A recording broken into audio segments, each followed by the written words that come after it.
Okay, everybody, welcome to episode 23 of me sharing my overview of my book, 7 Universal Truths, the Channeled Writings, A Path to Peace and Prosperity, channeled by the Council through me, Keli Raymond, psychic medium and channel writer.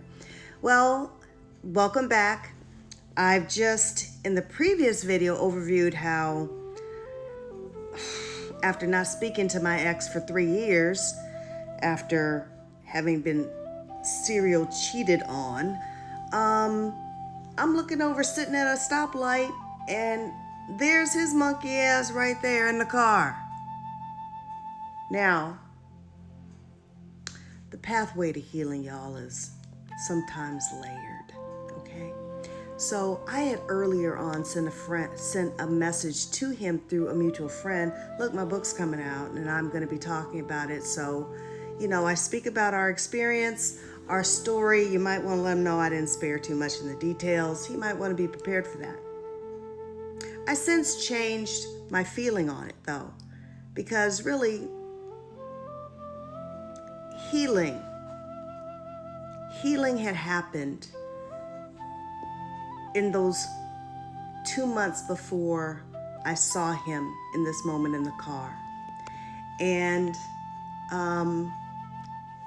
so I changed my mind about it, that I was really more so wanting to speak to it from a place of growth, a place of learning, a place of how everything happens for a reason, consistent with these universal truths, and how it really was an opportunity, can I say an opportunity, to feel that great love for the first time, to love someone through the things that they do and see beyond the veil of things. And I just landed in a place of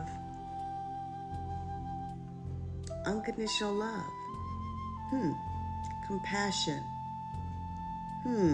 forgiveness, and non-judgment. And this is what the universe delivers next to me once I finally align to it. Are y'all hearing me? There are no coincidences. Do you know what spirit had to do to conspire to do that shit? Spirit is no joke.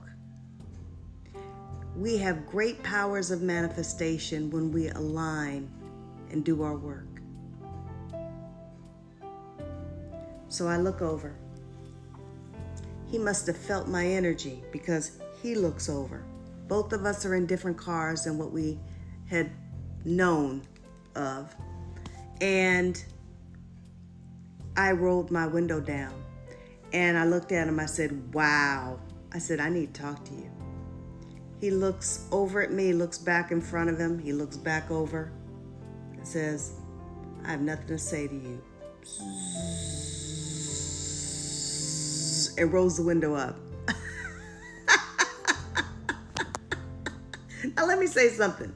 This guy can be a little intimidating, okay? He's got a lot of energy around him and he commands himself quite well, all right? He drives off when the light turns. I'm like, oh no, your monkey ass doesn't. It's a new day. This is not my narrative anymore. You are not the villain in my story.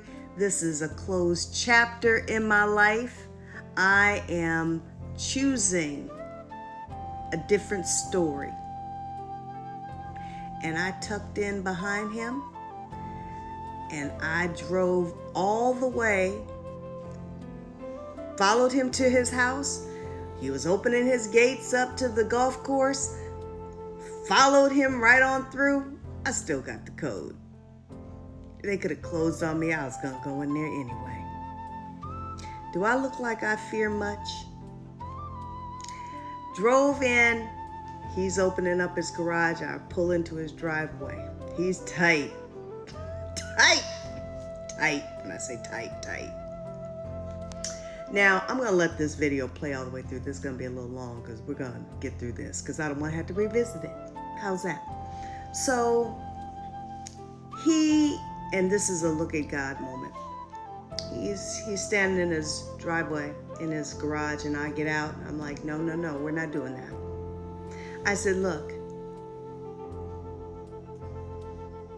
too many people are leaving here because we have common friends that we've lost. And I said, I was fully resigned that the next time that I heard your name, it was going to be in the context that you had died. Now, really, I was kind of looking forward to that, but I'm not really in that space anymore. I have a good, wicked sense of humor that he appreciates, and he just kind of looks at me and snickers, okay? I was trying to break the ice. I'm pretty good at that kind of thing. I said, but look, I've landed in a different space. Even so, I sent that message through a mutual friend. I said, so look, it's time to let it go. You're not the villain in my story. This is not my narrative anymore. And he said, I've been let this go. Now, I'm telling you, he's tight. The body language is stiff, okay? I said, look at you. You're tight. You're uptight. You look, your jaw's clenched. If you didn't care, you wouldn't have this posture. I said, look at me. He was not looking at me. I said, look at me. Look at me. I'm still the same girl that you met at 17. I'm still her. I've never changed. I've grown and I've healed, but I'm still her. I'm still the girl that you met at Cal. It took about 15, 20 minutes that we were talking, and his body language shifted in that time. It shifted. And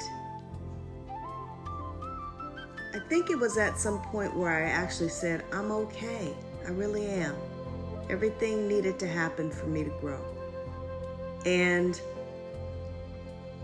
after a while, standing in the garage, he says, come on, let's go sit on the porch and talk. So we did that for about an hour. And then it started getting cold, started getting dark. Come on, let's go inside the house and sit down and talk. Did that for about another hour. During that hour, he looked at me, he says, look, I'm really sorry. He says, a mutual friend, who happened to be my ex-fiance, had asked him, why did you ask Keli to marry you when you didn't mean it? And he says, I did mean it. I want you to know I did mean it. And I just couldn't get past my shit.